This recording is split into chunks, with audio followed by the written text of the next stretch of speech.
নমস্কাৰ মৰমৰ বন্ধু বান্ধৱীসকল, তোমালোকৰ বাবে লৈ আহিছোঁ কেইটামান মহান লোকৰ মহান বাণী, যি বাণীয়ে তোমালোকৰ জীৱন সলনি কৰিব পাৰে। গতিকে বলা ভিডিঅ'টো আৰম্ভ কৰোঁ। শ্ৰদ্ধা আৰু ভালপোৱাৰ পাত্ৰ হৈ আনৰ মনত জীয়াই থকাই হৈছে প্ৰকৃত জীৱন। আজিৰ দিনটো সুন্দৰ হোৱাৰ কামনাৰে ৰাতিপুৱাৰ শুভেচ্ছা জনালোঁ।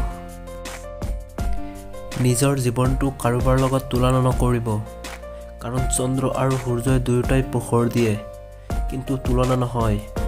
যাৰ যেতিয়া সময় আহিব তেতিয়াই উজ্বলি উঠিব। দাৰ আৰু ভালপোৱা তেওঁকহে দিব লাগে যাৰ পৰা ঘূৰাই পোৱাৰ সম্পূৰ্ণ বিশ্বাস থাকে। সকলো সময়তে সকলোকে সহায় কৰি ভালপোৱা মানুহজনেও কিন্তু নিজৰ বিপদৰ সময়ত কাৰোৰ পৰা সহায় নাপায়। অপ্ৰিয় যদিও সঁচা। ভিডিঅ'টো ভাল লাগিলে লাইক কমেণ্ট শ্বেয়াৰ কৰিবা আৰু চেনেলটোত নতুন আহিলে চেনেলটো ছাবস্ক্ৰাইব কৰি কাষত অহা বেল আইকনটো প্ৰেছ কৰিবা। ধন্যবাদ। জয় আই অসম।